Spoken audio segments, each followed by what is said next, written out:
예, 안녕하세요.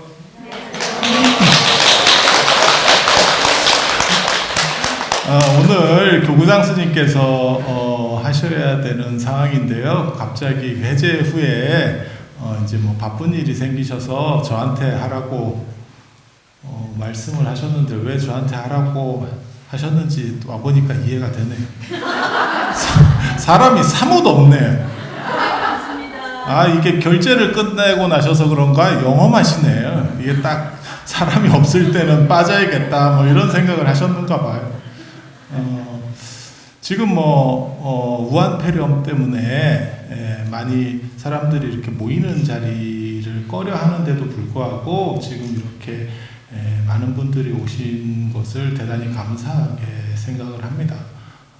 지금 정부에서 하도 언론들이나 이런 데서 많이 말이 나오니까 움직이기가 꺼려지는 게 아마 맞으실 거예요. 그런데 한 번만 더 생각해 보면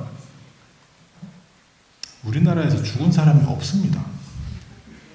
확률적으로만 얘기하면 대통령 되는 확률보다도 낮아요. 우리가 대통령 되는 확률보다도.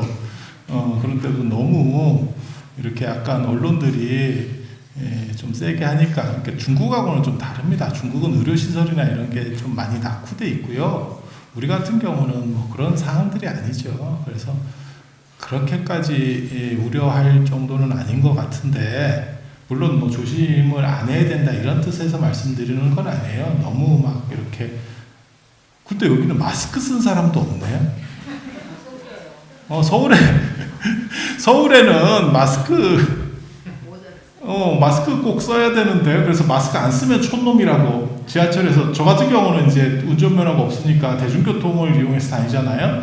일상 다니면 마스크 안 쓰면 촌놈이니까 스님 마스크 쓰고 다니세요 이렇게 신도들이 얘기하는 분도 있어요. 촌티내지 말고 서울 사람인 것처럼 하고 다녀 뭐 이런 뜻이죠. 그런데 사실 죽을 확률로만 얘기하면 집 앞에 나가다가 교통사고 당할 확률보다 훨씬 낮은 게 지금 이런 확률이에요. 그런데 지금 언론이라고 하는 건 요즘 너무 매체가 많아서 당연히 주목받으려면 조금 더 세게 얘기를 해야 될 사항들이 있고, 덕분에 지금 경기가 많이 안 좋아지는 것 같아요. 뭐 졸업 입학도 다 취소가 됐고, 모든 학교가 그렇습니다. 다 취소가 됐고, 꽃 같은 경우는 난리가 났죠. 그다음에 뭐 식당도 잘 안 된다 하고, 오만 아무튼 다 안 된대요. 그래서 제가 원래 정치 쪽에는 관심이 없고 경제 쪽에는 태생적으로 관심이 굉장히 많은 사람입니다. 그래서 제가 출가 안 했으면 저는 굉장히 부자로 살았을 거다라는 얘기를 늘상 하면서 하거든요.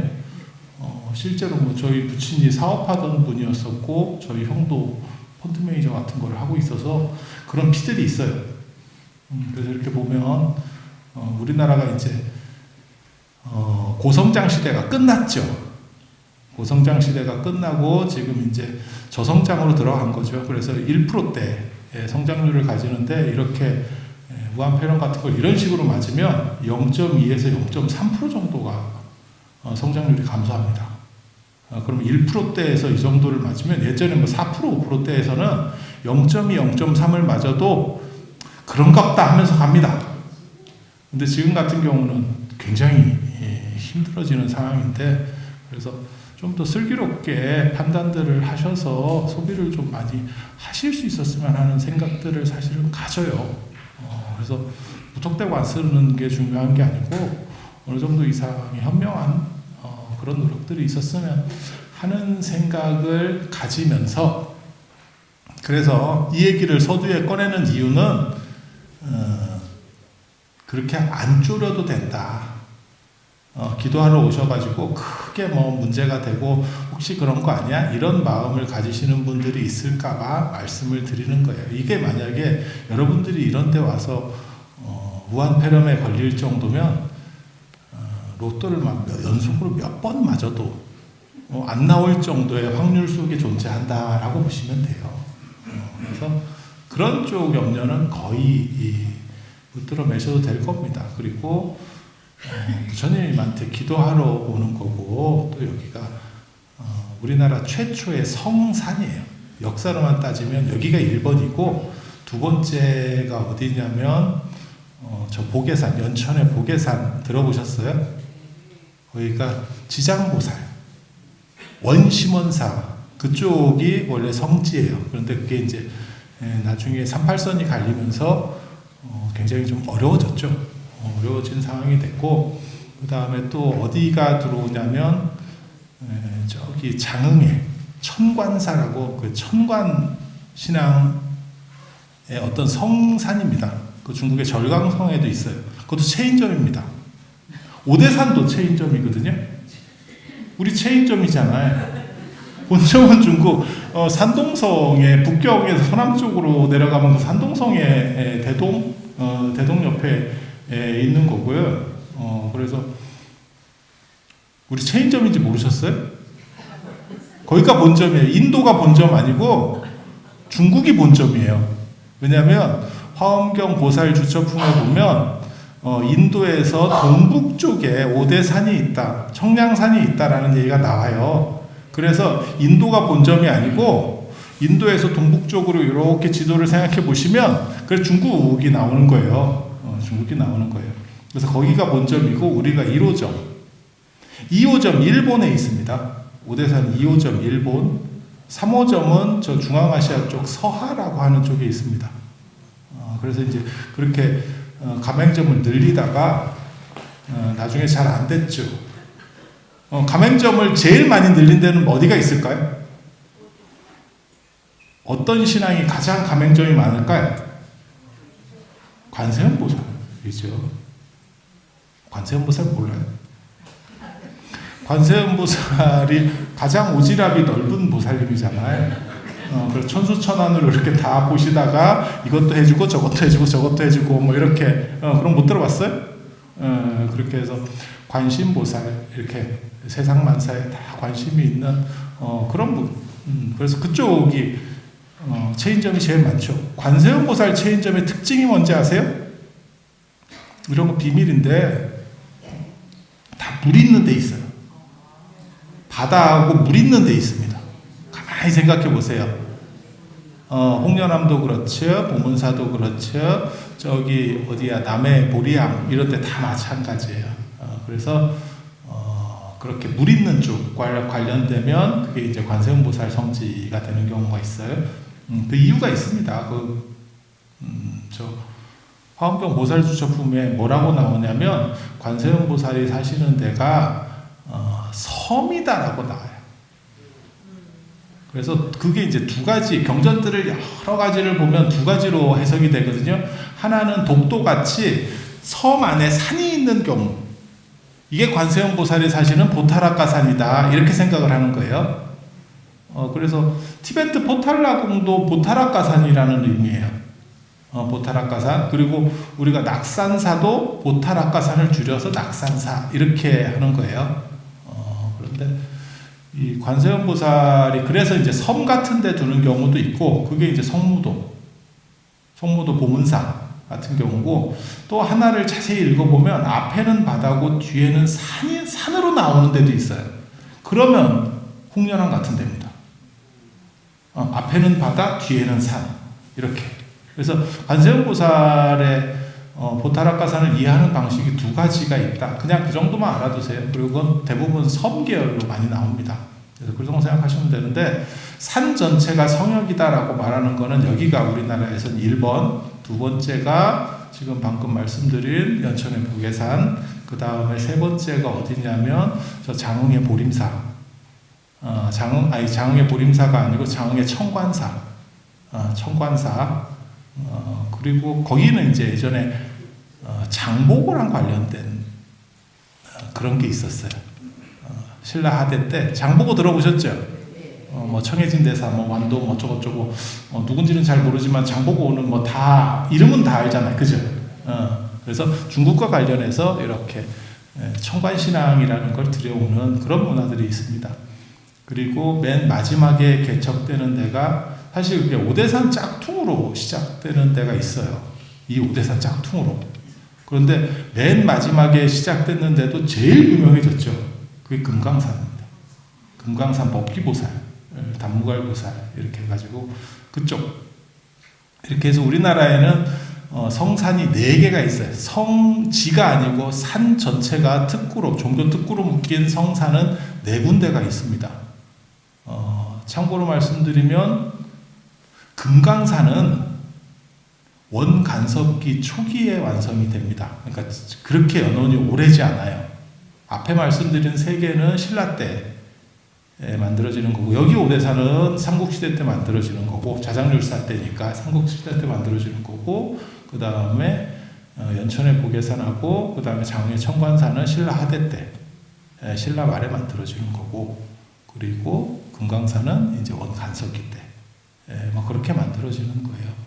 그래서 우리 이게 원래 체인적 구조고, 그 다음에 여기가 유일하게 터 자체가 굉장히 명당으로 나오는 그런 데입니다.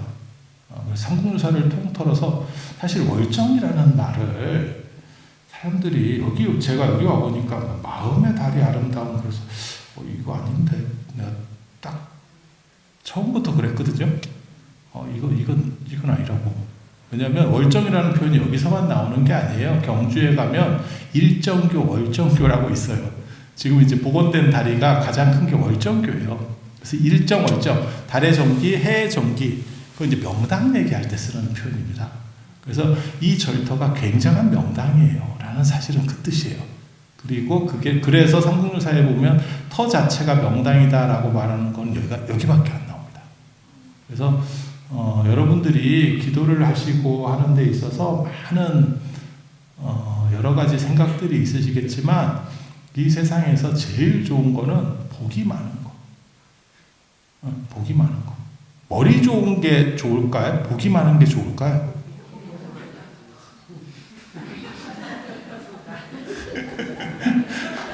머리가 좀 좋고 싶은 생각은 없어요?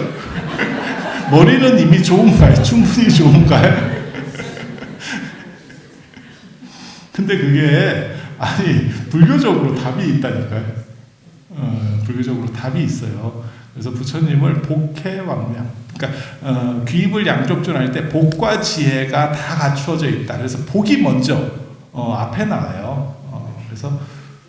그래서 그런 얘기 하는데, 예전에 포항공대 박이문 선생의 동가서라는 책에 보면 뭐라고 나오냐면, 기독교하고 불교의 큰 차이를 이렇게 존상을 보면 알 수 있다, 이런 얘기를 해요. 그래서 그 사람이 뭐라고 얘기를 썼냐면, 예수상을 한번 봐라. 빼짝 골아가지고 얼마나 이렇게 고뇌에 차서 그 매달려 있으니 2000년을 북어같이 매달려 있는데 얼마나 힘들겠어요. 잠깐 매달려 있어도 힘들 것 같은데. 그렇지 않아요? 개업집 북어 마냥 이렇게 막 빼짝 골아가지고 얼마나 신경질적이야, 이렇게 얘기를 하면서, 그 사람이 그냥 책에다 그냥 재미삼아 쓴 거예요. 부처님은 보면 포동포돌 토실토실하게 앉아있대. 서 있는 것도 아니고 앉아있어. 저도 굉장히 지금 토실토실해져. 사실 추울까봐 속에다가 막 옷만 껴입어가지고 지금 약간 곰돌이 같이 돼 있는데, 부처님이 저보다 더 비만입니다. 저는 사실 지금 입어서 비만인 거고, 벗으면 그런 상황은 아니에요. 그런데 부처님 이렇게 뵈면, 지금 이 뒤에 계시는 부처님 한번 봐보세요. 그나마 그렇게 이렇게 포동포동 스타일은 아닙니다. 왜냐하면 요즘 조성한 부처님이라서 그래요. 조선시대로 가면 포동포동 스타일을 되게 좋아합니다. 왜냐하면 그 당시만 해도 살찐 사람 보기가 어려웠었어요. 그래서 저걸 이제 복이 있는 상. 혹시 그거 아세요?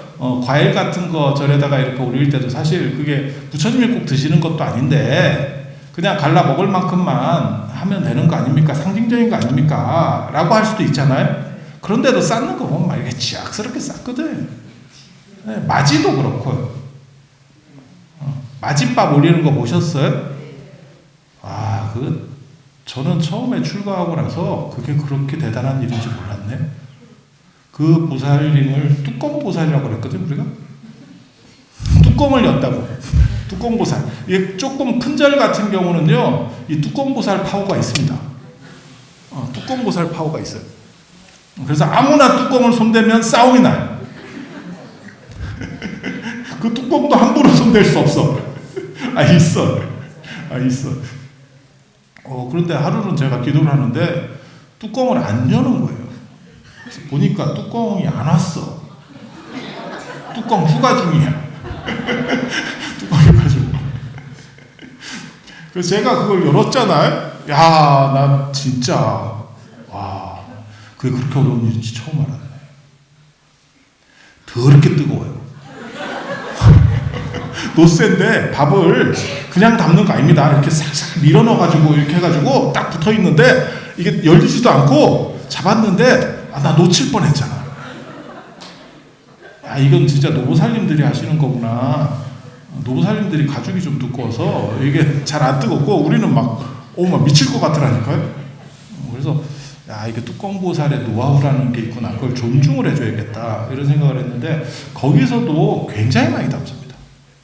그래서 요즘은 조그만 절은 어떻게 하냐면요. 아예 그릇 자체를 작은 걸 사는 경우도 있어요. 안 그러면 아예 밥을 안 올리고 생미를 올리는 경우도 있고. 왜냐하면 계속 밥을 올리면 이 찬밥을 감당을 못해요.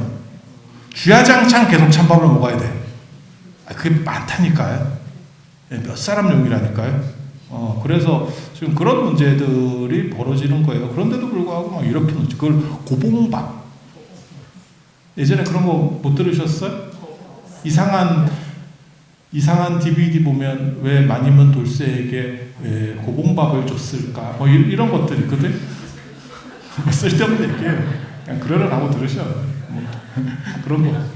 고봉이 그런 걸 뭐 고봉, 대봉 이렇게 얘기합니다. 감 얘기할 때도 그렇잖아. 우리가 도감 얘기할 때도 고봉, 대봉 이렇게 큰 산봉우리 같다 이런 뜻이에요. 그렇게 해서 그게 풍만 이런 걸 나타내는 거예요. 참고로 말씀드리면 맞이라는 게 무슨 뜻이냐면 그게 만질 만자에다가 밥 지을 지자예요. 만져서 지은 밥이라는 뜻이에요. 예전에는 지금은 그런 일이 없어요. 요즘은 세월이 좋아가지고 씻어 나온 쌀도 있잖아요. 그죠? 그럼 그냥 밥해 먹으라는 거잖아요. 씻어 나온 사과도 있고 씻어 나온 쌀도 있고. 씻어 나온 쌀 모르세요? 그러니까 그냥 할 정도였는데 여러분 사실 시집 오셨을 때만 하더라도 조리라는 게 있었잖아요. 지금은 사라졌는데 예전에 조리가 있었죠. 그래서 정월 대보름 전에 조리를 걸어놓는 게 있었어요. 복조리 문화가 있었어요. 지금은 거의 완전히 사라졌습니다. 그 복조리를 걸어놓으면 뭐냐면 정초에 복조리를 이렇게 걸어놓으면 복만 싹 뜨고 안 좋은 것들은 싹 이렇게 치워낸다 이런 뜻이에요. 다 문화가 사라지고 난 뒤에 이제 갈참이 되니까 또가 트인다. 그죠? 그게 복조리 문화인데 우리가 그런 거잖아요. 쌀을 하면 예전에는 이렇게 뉘도 있고 돌도 있잖아요. 그래서 그 삼류 예전에 그 드라마나 이런 안 그러면 정초에 이렇게 그런 뭐 미니 시리즈 비슷한 거 한두 편짜리 이렇게 보면 꼭 나오는 단골 메뉴 중에 하나가 뭐냐면 새댁이 시아버지 밥을 처음 했는데 꼭 거기에 돌이 들어있어요. 그러면 그 시아버지가 아주 유치한 대사를 합니다. 박공기가 날아갈까봐 며느리가 돌을 넣어놨는가봐 이렇게. 그런 거 한두 번 안 들어보셨어요? 안 들어보셨으면 지금 들어봐요. 그게 70년대 80년대 초반까지 드라마에 노상 나오던 내용 중에 하나입니다. 그래서 그런 게 있었으니까 그때만 해도 이걸 많이 조리질을 얼마나 잘하느냐에 달린 거고, 그건 약간 노하우가 있어야 되잖아요. 그리고 돌 씹으면 진짜 아프죠. 씹어보면. 그래서 그런 거를 이제 거르는 게 돌인데, 한번 생각해 보세요. 임금님 밥상에 돌이 들어갔어. 그럼 어떻게 될 것 같아요? 대장금 절단 날 것 같지 않아요? 왕이 씹었어. 이거 뭐 임플란트 해야 될 것 같은데? 뭐 이렇게 되면 절단 날 것 같지 않아요? 딱 들어봐도? 그죠? 그러면 그 위험을 감수하지 않기 위해서 그 밑에 사람들은 어떻게 했을 것 같습니까? 잘해야지. 잘해야지. 그거를 어떻게 하는 거냐면 하나하나 손으로 골라내는 거예요. 하나하나. 그럼 실수가 없죠. 그리고 거기서 돌만 골라내는 게 아니라 쌀을 고르는데, 그리고 예전에는 이렇게 절구에다가 넣고 이렇게 나락을 벗겼잖아요. 껍질을. 야, 이거 희한한 반응들을 보이시는데, 절구 이런 거 몰라? 아니, 연식으로 보면 탈곡을 하고 절구질도 해봤을 것 같은 나이들인데, 딱 보면 외정시대 때 태어난 분들도 있고 막 이런데, 지금 그런데 마치 뭐 다 새댁들인 것처럼 전혀 절구가 뭐예요? 뭐 이런 얼굴 표정을 줘. 근데 그거를 이렇게 찢다 보면 뭐가 있냐면 쌀이 깨지는 경우도 굉장히 많습니다. 지금은 쌀이 온전한 쌀들인데 예전에는 깨지는 쌀들도 굉장히 많았어요. 그 깨지는 쌀도 그게 복달아난다는 거예요. 그래서 어른한테는 다 고르면서 깨진 쌀도 고릅니다. 그러니까 온전한 쌀만 가지고 밥을 해요. 그리고 그 룰에 맞춰서 부처님 맞이밥도 그렇게 했어요. 그래서 만질만자에 밥지을 짓자. 그래서 만져서 지은 밥이라는 뜻이에요.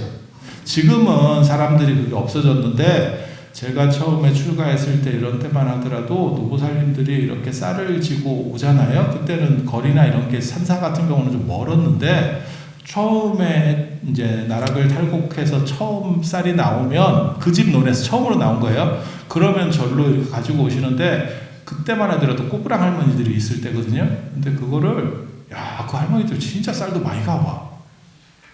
지금 생각해보면 쌀도 많아요. 이렇게 이고 와요, 당신들이. 그리고 그분들은 또 이는데 또 기계 같잖아.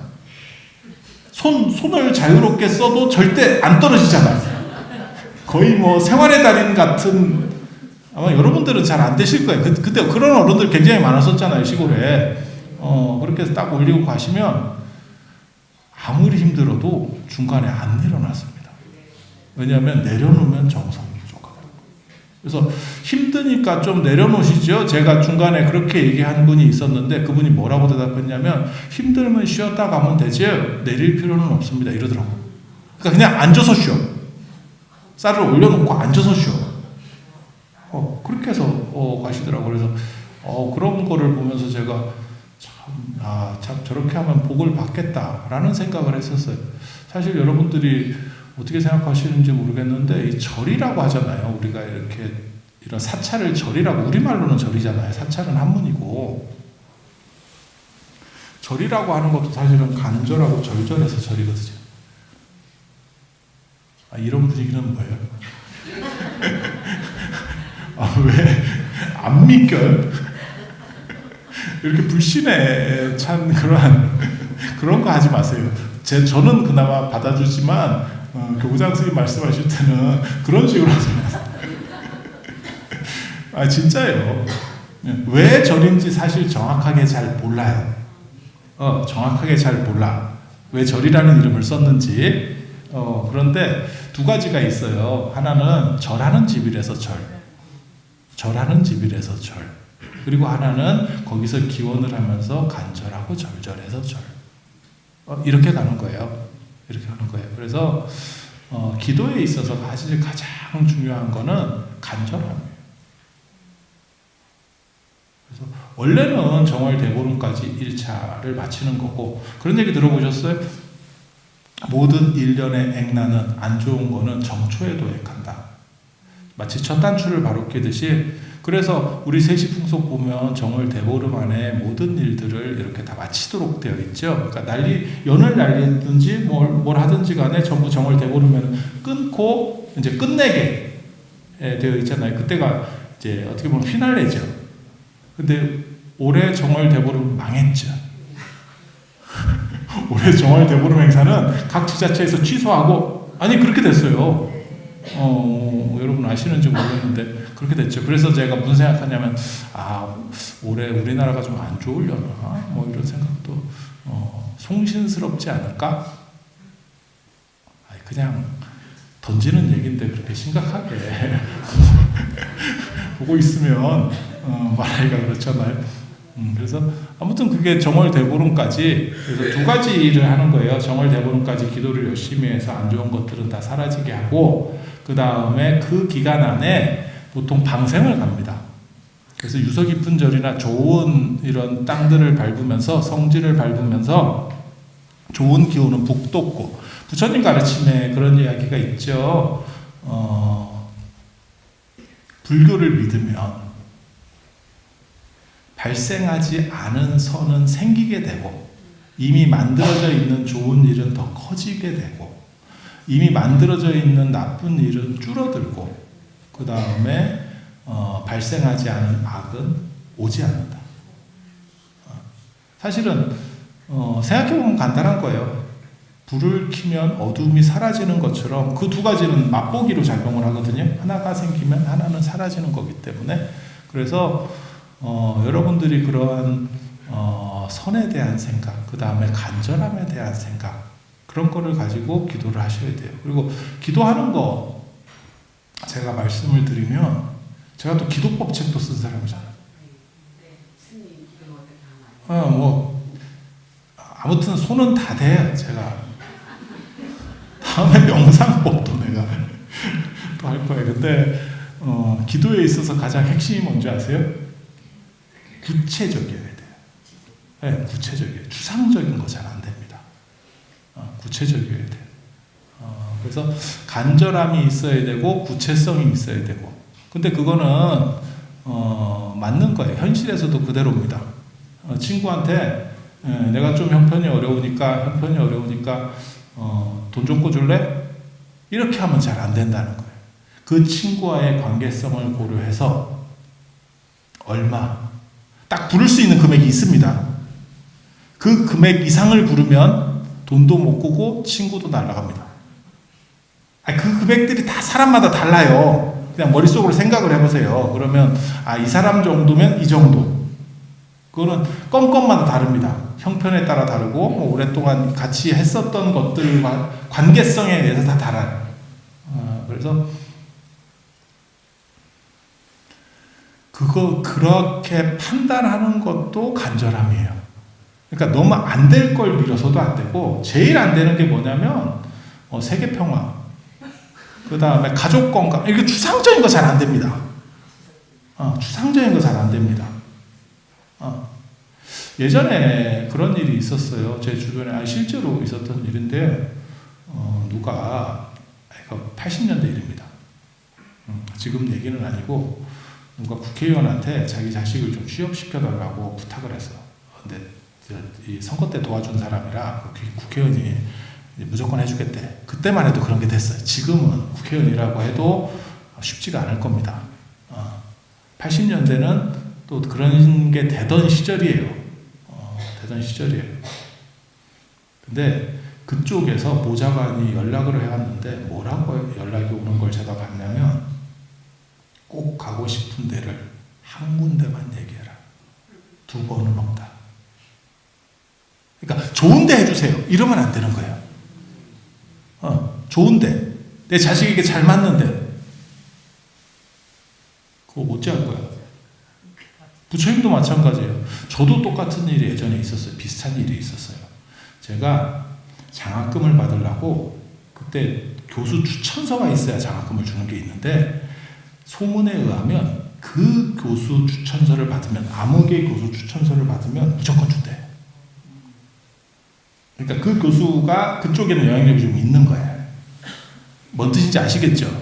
다 똑같은 거 아닙니다. 다 똑같은 거 아닙니다. 그래서 제가 전화를 했어요. 제가 장학금 받는데 귀신입니다. 장학금 엄청 받았거든요. 진짜 제가 여기저기서 받은 거 한 3, 4천 이상 받았을 거예요. 엄청 받았는데 그 제가 예전에 학교 졸업하고 땅 샀잖아, 장학금으로.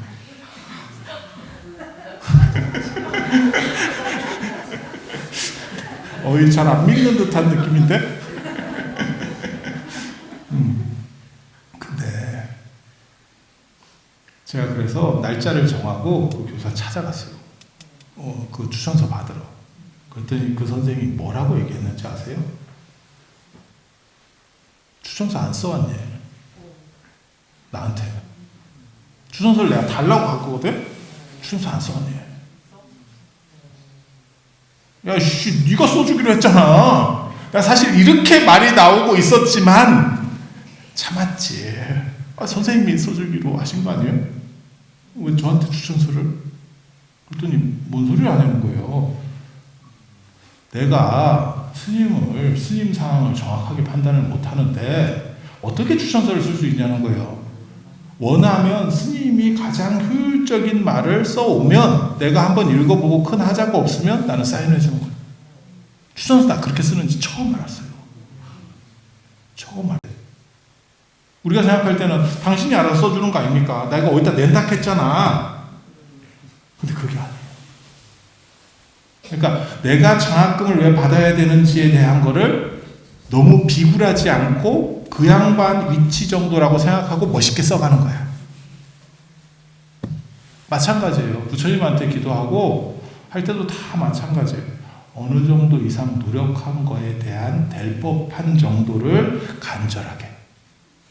그리고 간절한 것만큼 중요한 게 없어요. 우리도 제일 인간사회에서 제일 힘든 것 중에 하나 거절 못하는 게 뭐냐면 눈도장이잖아. 계속 눈도장 찍은 사람.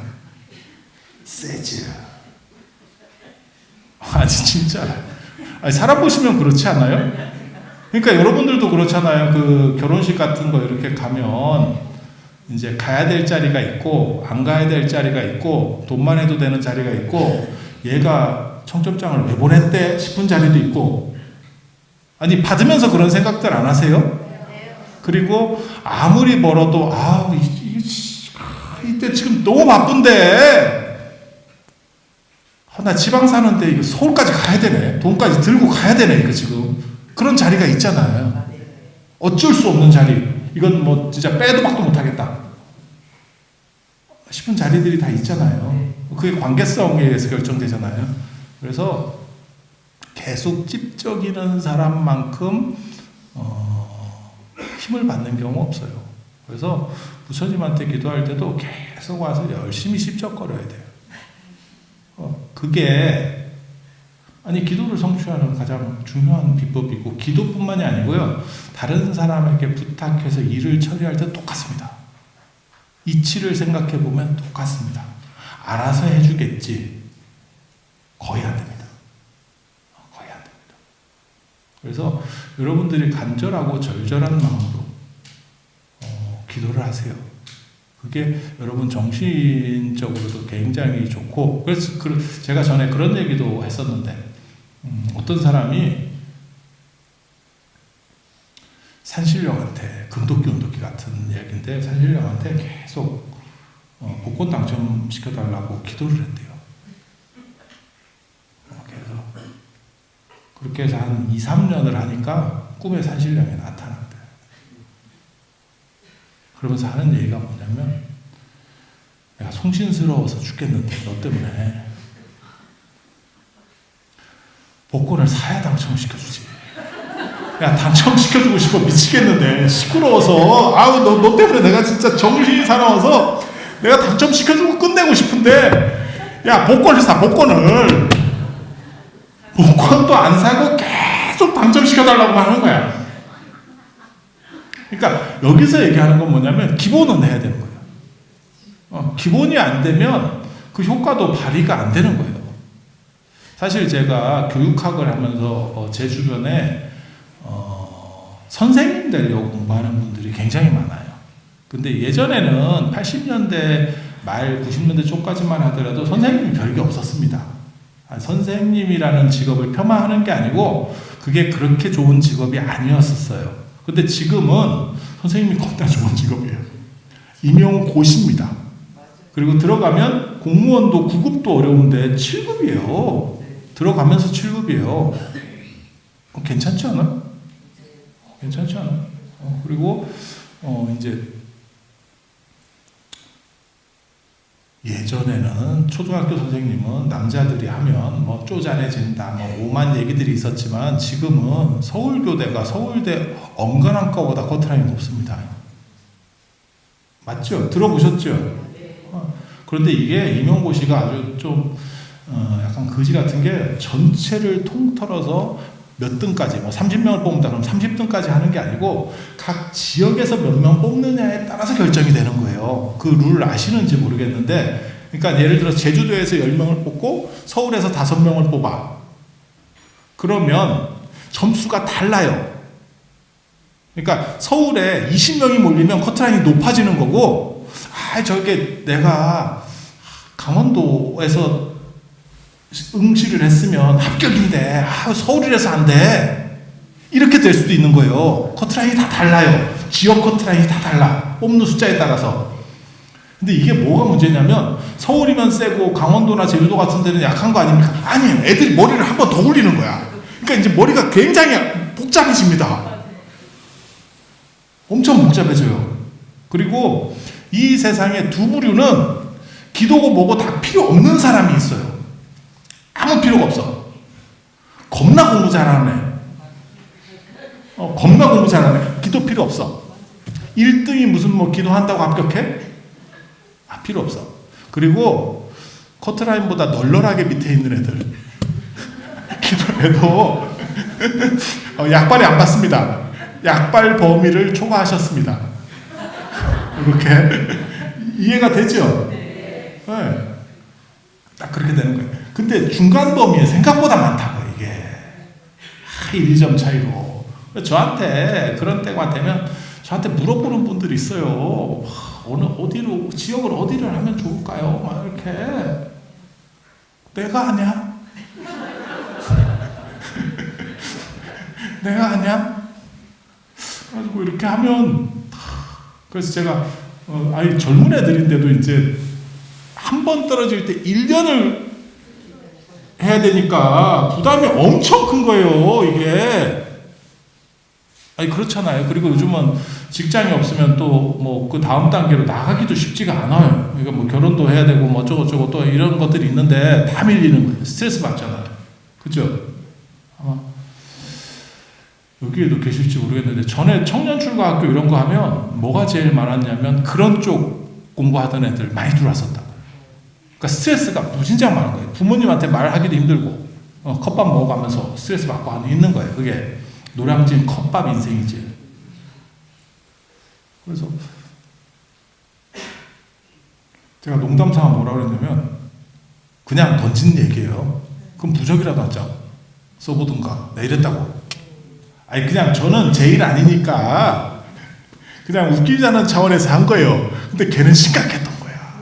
그래서 뭐라고 답을 했냐면, 안 그래도 작년에 엄마가 부적을 써와서 갖고 갔는데, 그러니까 젊은 애니까 정상적이면 이런 걸 안 할 건데, 얼마나 답답하면, 애가 답답하면 뭐라도 좋다 그러면 지푸라기 잡는 심정, 그 똑같은 상황이 벌어진다니까요, 사람이.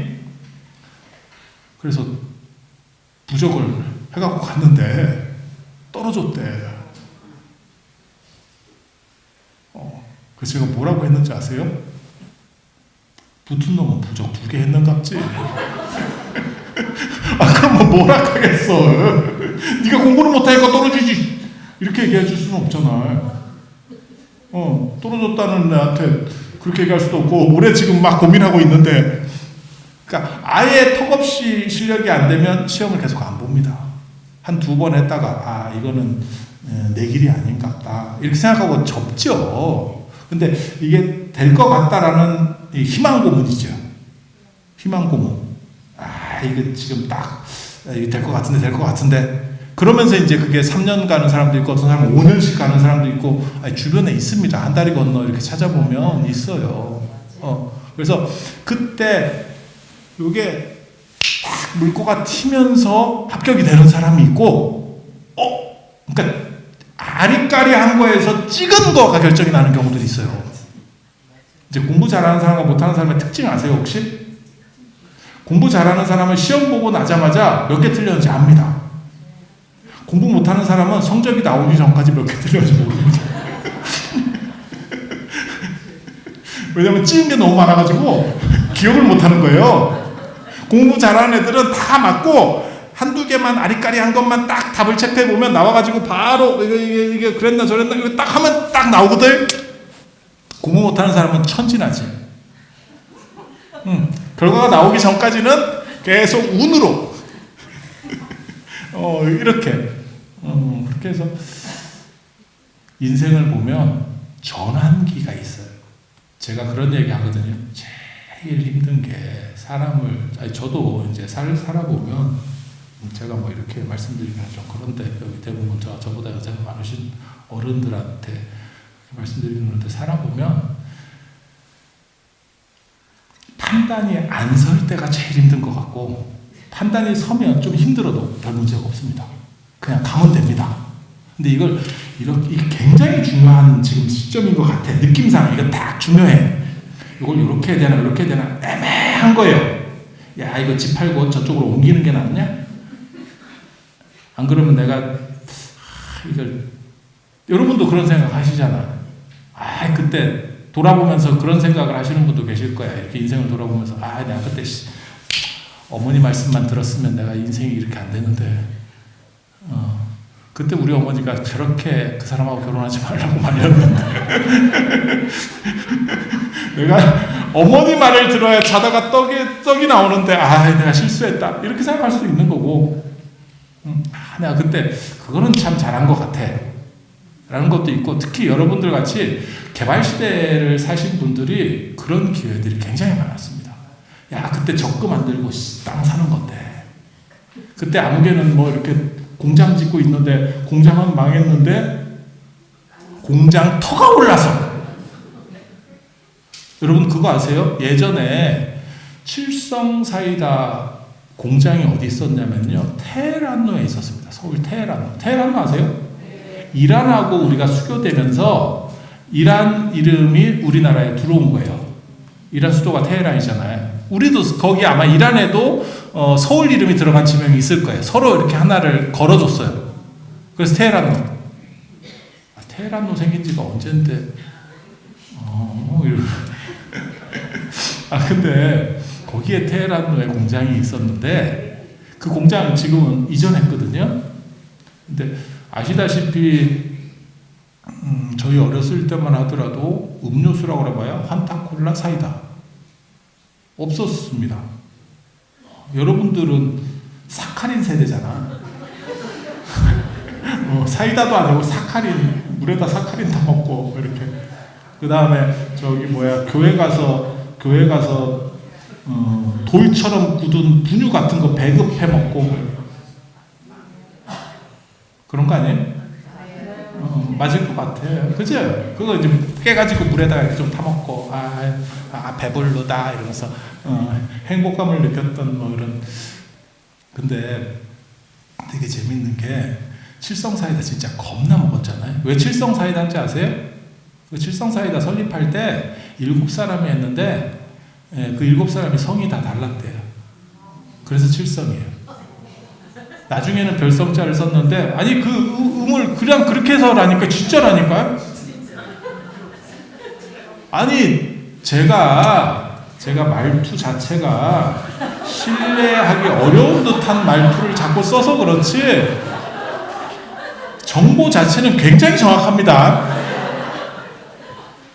이태리 타월, 왜 이태리 타월인지 아세요? 이태리 타월 만든 사람이 한 500억을 벌었대요. 그 때밀이 수건 가지고. 그때 이태리 타월을 만들려고 한 게 아니고, 수건을 만들려고 그 원사도 제대로 우리가 만들 수가 없었던 시절이에요. 옛날 얘기.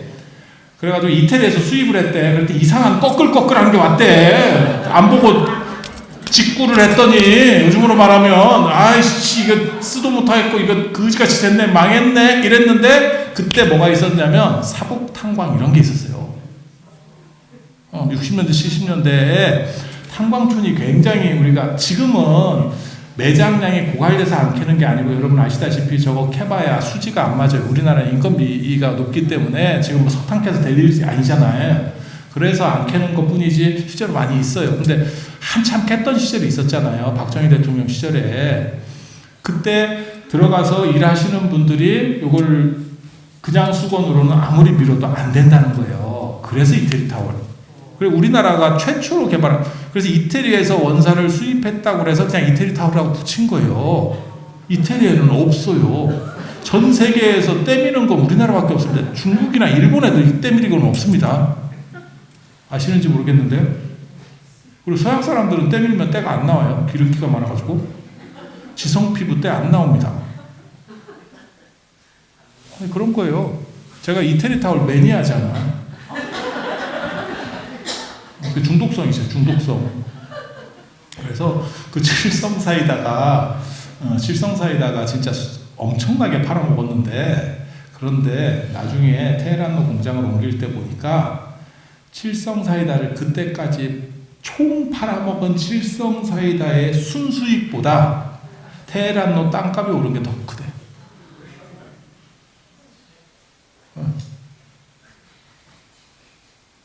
그러니까 그런 게 어떻게 보면 운이죠. 운이죠. 그러니까 운이 있는 사람하고 없는 사람의 가장 큰 특징이, 운이 있는 사람은 땅값이 좀 오르잖아요? 그러면 딴 일이 생겨요. 그래서 제때 못 팔아. 그러다가 나중에 엄청나게 팔아. 그리고 운이 없는 사람은 특징이 뭐냐면 조금 이렇게 오르잖아요? 그때 날로 팔아먹고 뺀다. 그리고 다시는 그 동네에 못 가요.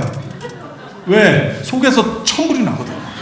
그 동네를 지나가기만 해도 막 미치겠는 거야. 그래서 뭐라 그러냐면, 내가 그때 집만 안 팔았으면. 제가 부산대 예전에 대학원을 다녔는데, 부산대에 가니까 그 재밌는 얘기가 있더라고요. 부산에 다니까 재밌는 얘기가 있어요. 그때 어떤 선생님들이 있었냐면, 90년대 초반까지 교수 되기가 굉장히 쉬웠습니다. 학교 선생님 되기도 쉬웠고, 그때는 막 이렇게 인구가 늘어나는 시절이어서 학교가 계속 늘어나고 있었기 때문에, 그래서 서울에서 밀린 사람들이, 서울에 좋은 학교를 못 돼서 교수가 못 된 사람이 부산으로 내려온 거야. 그래서 굉장히 투덜거렸대. 근데 부산대에 있는 데가 어딘지 아시는 분 계시는지 모르겠는데, 거기 장전도입니다. 그 동네가 처음에 상태가 안 좋아. 그러니까 좀 그지 같고 이러니까 그냥 원래 부산 쪽이 저 동네, 그 다음에 초량 이런 쪽이 원래 좀 괜찮고, 저 장전동, 온천장 이게 별로 안 좋거든. 근데 그쪽에다가 그냥 이제 포기하고, 서울은 도저히 못 가겠네 이러면서 그냥 땅이나 사고 전원주택이나 짓고 있었대요. 그랬더니 나중에 계산을 해보니까 교수 월급은 필요가 없대. 그 집 지어놓은 걸로 교수 월급이 끝난대요. 제가 경주 동대에서 모모 선생님한테, 교수님한테 그 얘기도 들었어요. 경주로 발령이 났는데, 자기는 강남에 살고 있었는데 짜증이 났더래. 그래서 내가 딴 건 몰라도 아파트는 그냥 갖고 있겠다. 이렇게. 근데 딴 사람들은 경주로 발령이 나니까 서울 갈 일이 별로 없잖아요. 그래서 자기는 임대를 해주고 왔대. 근데 이 사람들은 팔고 왔다는 거야. 근데 나중에 정년할 때가 되니까 아파트 갖고 있는 게 교수 월급 모으는 것보다 많다는 거야. 그러니까 이런 게 예측 가능한 게 변수들이 아니에요. 어떻게 보면 복이죠. 복이죠. 그래서 부처님 같은 경우가 복이 진짜 많은 분입니다. 자, 그래서 그런 얘기 하거든요. 이 세상에 매일같이 음식 공양에 올라가는 분이 누가 있느냐. 그래서 부처님이 살이 안 빠지는 이유가 있다. 부처님은 100% 다이어트를 실패할 수밖에 없다. 한 끼 드시는 거 아닙니까? 한 끼 드시는 거 맞아요. 우리나라에서 한 끼 드시고, 중국 가서 또 한 끼 드시고, 저쪽 가서, 동남아 가서 한 끼 드시고, 계속 시간대별로 한 끼씩이다. 시간대별로 한 끼씩. 안 빠져요. 근데 한번 생각을 해봐. 예수 밥 주는 거 봤어요? 예수 밥 줘? 그러니까 그렇게 빼짝 고른 거예요. 공자는 1년에 2번 밥 먹습니다. 춘추 석전대제. 딱 2번 먹습니다. 그래서 내가 그 2번도 주지 말라 했거든. 성균관 다닐 때. 왜? 너무 굶다가 한 번 먹으면 사람이 뒤집어진다. 6개월 굶고 밥 한 끼 먹어봐. 그게 속에서 넘어갈 것 같아요? 사람 죽습니다. 부처님은 계속, 그래서 부처님께서 왜 이렇게 되셨냐면 여러분 그 이유를 아셔야 돼요. 부처님 이렇게 부처님 생애를 보면 부처님이 547생 동안 이타행의 보살도를 닦아요. 그래서 다른 사람을 위해서. 그리고 그 복으로 나중에 부처님이 되시는 거거든요. 그리고 거기에 무슨 마일리지를 쌓냐면 공부 마일리지하고 물질 마일리지가 다릅니다. 사람들은 흔히 생각할 때 머리 좋으면 뭐 돈도 잘 버는 거 아닙니까? 아닙니다. 머리 좋고 골로 가는 사람 굉장히 많습니다. 그게 우리가 이제 위인전이라 이런 데 보면 뭐라고 나오냐면 시대를 앞서간 천재. 이러면 진짜 피곤합니다. 인생 진짜 피곤합니다. 대표적인 사람은 고흐 같은 사람이에요. 전 세계에서 가장 비싼 그림이 고흐 그림인데 살았을 때는 한 2억 팔았어요. 안 팔려. 그러니까 사람이 미쳐가는 거죠. 미쳐가는 거죠. 스티브 잡스가 아이폰 만들어서 그 당시에 순식간에 7조를 벌었어요. 그 시절에. 벌써 10년이 넘었잖아요. 7조를. 그런데 아이폰이 뭘 만들어냈냐면 그 당시 최고 회사가 노키아였습니다. 핸드폰 회사는 노키아입니다. 핀란드의 우리나라 삼성 같은 기업이었어요. 그리고 두 번째가 삼성이었습니다. 삼성이 1등이 아니었고 스마트폰 2G4 나올 때 핀란드가 전 세계 점유율 1위였었고 노키아가 1위였었고 두 번째가 삼성이었어요. 노키아가 아이폰 나온 뒤에 기업이 날아갔습니다. 아예 끝났습니다. 경기 끝. 삼성은 기술력이 좋으니까 어쩌고 해가지고 지금 갤럭시를 만들어낸 거고. 한 번 더 생각해 보세요. 그리고 그때 삼성은 그나마 빨리 뭘 만들어서 갤럭시라도 만들었고 LG는 지금까지도 그때 정신 못 차리고 이렇게 그게 뭐 되겠어? 이러다가 지금까지도 수천억씩 핸드폰에서만 적자를 해요. 1년에. 아니 지표로 나오는 거 보면. 그런데 한 번만 생각을 해보세요.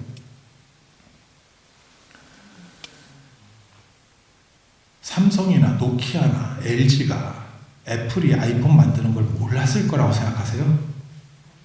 다 알고 있었습니다. 애플이 쉽게 만드니까 삼성도 다 따라 만들었잖아요. 모르는 거 아닙니다. 서로 그 정도 큰 기업들은 쟤네가 뭐 하는지 구체적으로 정확하게까지는 몰라. 하지만 대체로 뭐 하고 있다. 저쪽에서 뭐 하고 있다는 대충 다 압니다. 이해가 되시죠?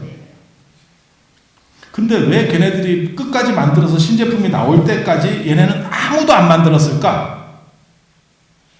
안 될 거라고 생각한 거예요. 이거는 망할 거다. 그리고 그러니까 전 세계의 모든 사람은 스티브 잡스가 절단 날 거다. 애플은 끝났다. 이렇게 생각을 한 거예요. 그 머리 좋은 사람들이. 그러니까 그 삼성경제연구소나 LG경제연구소에 있는 사람들이 최고로 어떻게 보면 머리 좋은 사람들이거든요. 그 사람들이 다 그렇게 판단해요. 그것도 우리나라 사람만이 아니고 일본도 그랬고 일본도 소니 같은 데서 핸드폰을 만들고 전 세계적으로 다 그렇게 한 거예요. 뭐 모토로라, 미국의 모토로라도 그랬고 전부 저게 지정신이 아니다. 그때 만약에 한 발만 늦어가지고 아이폰이 안 터졌잖아요. 시대보다 일찍 나왔어요. 이래버리잖아요. 한 2, 3년 뒤에만 나왔으면 대박인데 이랬는데 그리고 끝났잖아요. 애플은 없습니다. 스티브 잡스도 끝난 거고. 그게 운이라는 거예요. 그게 운이라는 거예요. 그래서 이게 사람이 어떤 판단을 결정할 때 이럴 때 이 운이라는 게 굉장히 중요합니다. 그리고 그게 노력한 거를 빛내주는 어떻게 보면 포장재 같은 역할을 해요. 그러니까 노력도 중요하지만 이 운이 없으면 그 힘을 발휘할 수가 없어요. 그래서 이 운에 두 가지가 있습니다.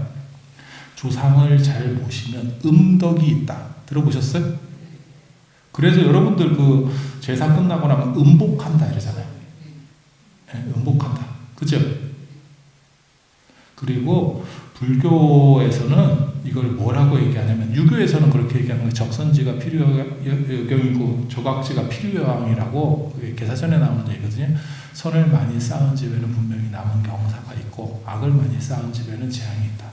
이렇게 얘기하는 거고 그게 이제 음덕이에요. 조상의 음덕, 조상이 돌봐서 뭐 이런 얘기 나오는 거고 또 하나는 불교는 그걸 뭐라고 그러냐면 명운갑이라 그래요. 안 보이는 데서 은근하게 일이 해결되는 거. 그게 인생을 살다 보면 야 이게 딱 될 것 같은데 저도 얼마 전에 그런 일을 겪었어요. 뭐 제 일은 아니었는데 다른 사람이 다 부탁을 해가지고 이렇게 일을 만들고 있더라고. 근데 결국 되기는 딴 사람이 되더라고. 막판에 뒤집어지는 거예요. 이게 길은 다 닦고 우리 속담에도 있잖아. 길 닦고 나오니까 미친놈 지나가네. 아니 그런 얘기 있잖아요. 다 그런 거예요. 인생이라고 하는 게 우리 제 아는 선생님이 그런 얘기 하셨는데 인생은 말이야 이러면서 뭐라고 약을 팔았냐면 저한테 백화점에서 주차하는 것과 비슷하대요. 백화점에서 주차하는 거. 내가 차를 들이밀었을 때 어떤 사람이 차를 빼주면 최고래. 저 앞에서 보여요? 필요 없어. 내가 가고 있으면 딴 사람이 가거든? 그러니까 필요가 없어. 그걸 넘어설 수 있는 것도 하나 있습니다. 그게 뭔지 아세요? 발레 파킹이죠. VVIP가 돼서 1년에 한 1억씩 사주면 카드가 나옵니다. 그러면 입구에서 던져주고 가면 돼. 그걸 하든지 아니면 내 앞에서 차가 빠지든지 안 그러면 무슨 일이 벌어지냐면 2층, 3층, 4층, 5층 뺑뺑이 한참 돌아. 그리고 나중에 나올 때 물건 사서 나올 때 몇 층에 됐는지를 몰라. 그래갖고 또 쪽팔리니까 또 이게 일단 이게 좀 찾아봐. 하지만 도저히 찾을 수 없어서 결국 그 사람한테 물어보지. 그럼 그 사람 가르쳐 주잖아. 그런 사람이 뭐 워낙 많으니까. 그래서 둘 중에 하나. 전생의 복을 많이 쌓아서 VVIP 카드를 갖든지 안 그러면 지금 당장 뭔가 될 수 있도록 하든지 그리고 거기에는 간절하고 절실함이 있으면 저는 된다는 생각을 해요. 제가 개인적으로 안 좋아하는 말 중에 하나가 뭐냐면 내세득작불 다음 생에 부처가 됩시다. 됐어. 다음 생은 됐고 우리는 인스턴트 마일리지 지금 복권으로 얘기하면 뭐 다음 주에 당첨 발표 됐어 그냥 즉석 복권. 음식으로 얘기하면 3분 인스턴트 바로 쓸 수 있는 거. 중장기적인 복도 있어야 되지만 지금 당장 아쉬운 건 지금 해결할 수 있어야 돼요. 지금 해결할 수 있어야 돼요. 그리고 전생의 복을 많이 쌓아놓으면 최고로 좋은 거고 그거는 타고나면서 결정되는 거라 못 바꿉니다. 아니 누군들 재벌집에서 태어나기를 원치 않겠어요. 아니 그렇잖아요. 뭐 이건희 회장이나 이재용 회장 같은 분들이 무슨 뭐 노력해서 거기까지 올라간 게 아니잖아요. 자고 났더니 몇 조를 깔고 나왔네. 이렇게 되는 집을 어떻게 따라가요? 그렇잖아요. 뭐 장동건이나 김태희 같은 사람들 봐봐. 수술한다고 따라갈 수 있는 게 아니거든. 김병만이 운동 안 해서 키가 안 컸었어요? 그래서 주어진 조건, 이미 만들어진 조건은요, 바꾸는데 한계가 있어요.